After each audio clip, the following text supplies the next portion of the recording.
Alright guys, it has been a couple of weeks. I've been spending as much time as I can building up this fuel system. I'm finally done, well, in the engine bay anyway, except the return line.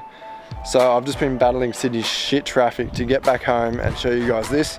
So stay tuned, I'll show you what's in the engine bay, then we'll take the manifold off and I'll give you an in-depth rundown on the parallel setup. When you break it down, it's pretty basic, so nothing too daunting for you. This is really the first big fuel system I've built, but yeah, pretty easy. As long as you know how to make, braided AN lines if you're using them. I've also got another video on that. I'll put a link up here or here, wherever it is. So yeah, let's get on with it.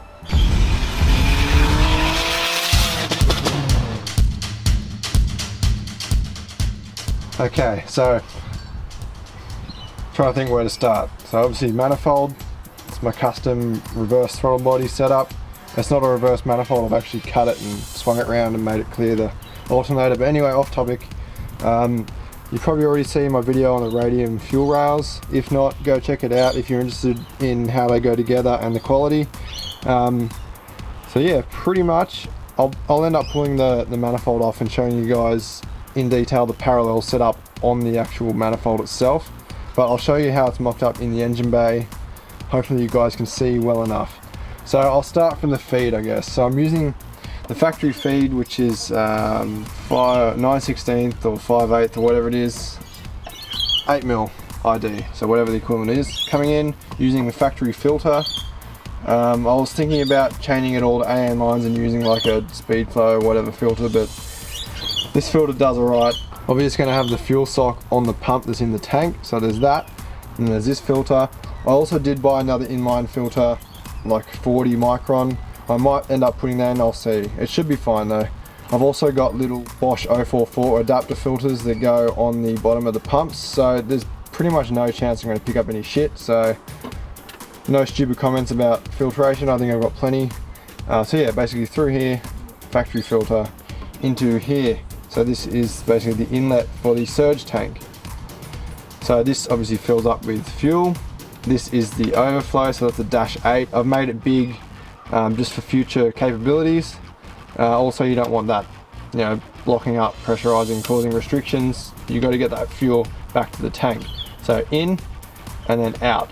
Then we've got our two 044 pumps. So one of them will be on, obviously, when it'll be triggered off the regular fuel pump relay. So it'll probably be this one that'll turn on. That'll be flowing fuel through this Y piece. These are two -6 lines into the Y piece, into a -8, and that goes, hopefully you can see it. You'll see it better off the car anyway, but that goes into that T piece. It converts back down to -6 and runs along here basically into the fuel rail, as you can see over there. So I've made sure that I've kept all these hose lengths the exact same length, just to make sure that each side is getting an equal flow. Like I've seen people writing, you need them equal, etc. Honestly, don't think it matters because it's all under pressure. But just because I could, I made them all equal. So yeah, it comes through the rail and then out. Then both of these come into my fuel pressure reg. So this is a TurboSmart FPR 800. So you can see both the side ports are where each rail comes in. So there's one here and there's one on the underside. The other side port is obviously my gauge. And then out the bottom comes out -6, returns to the surge tank. So that basically just keeps looping around, and then whenever the surge tank's over full, it will bleed back to the main fuel tank via this -8 fitting, which I'm still yet to figure out what I'm going to do. I'm going to wait till the car's on the hoist. I'll probably end up running, like I've got some -10 hardline. I think that might be a bit too big. We'll see. I'll end up getting some either hardline or just some braided line, run that back through into the tank somehow. I might even kind of split it and send some of it through the factory return and some of it through that. I don't know. So I haven't got that far ahead yet. So I'll now pull this manifold off and I'll show you guys how it's set up properly on the manifold itself.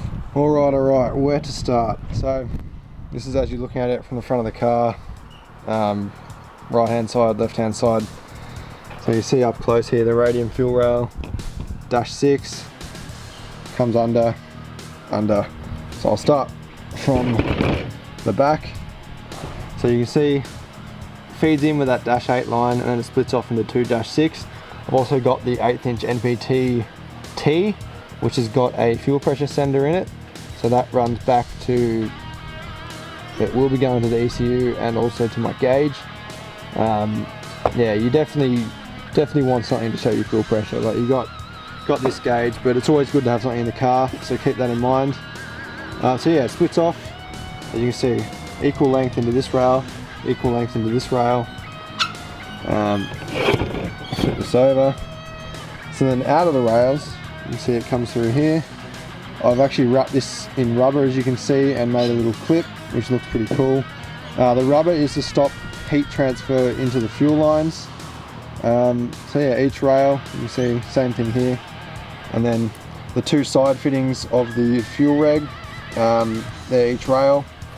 And then the excess fuel that gets bled off by the regulator goes out here and back into the surge tank, as you probably remember. So yeah, I think since last time you saw this, it's been painted obviously. I've welded this Bosch IAT/MAP sensor on. I think it's 4 bar. I've got to wire that up, change some MAP sensor wires and repin it to this.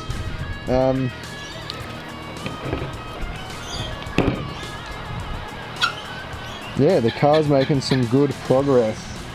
I've got a lot of stuff tidied up in here. Turbo's all in, pretty much just got to do that bit of 2.5 inch pipe work into my hot side pipe. Got to do the dump pipe and the wastegate screamer. Yeah, just in the process of tidying up wiring. I've got to change the injector plugs to the US car EV1s, I think, to suit the ID 1000 injectors. And then I've got to make up a loom to suit these bad boys.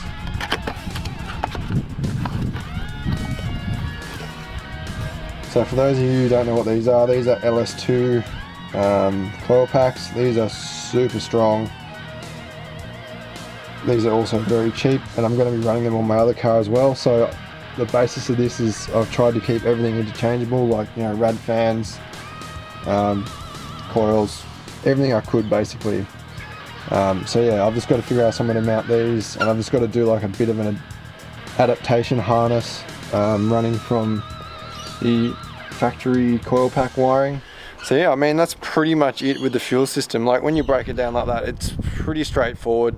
In the beginning I didn't have a solid plan in my head, but once you get started, you kind of figure out where things need to go.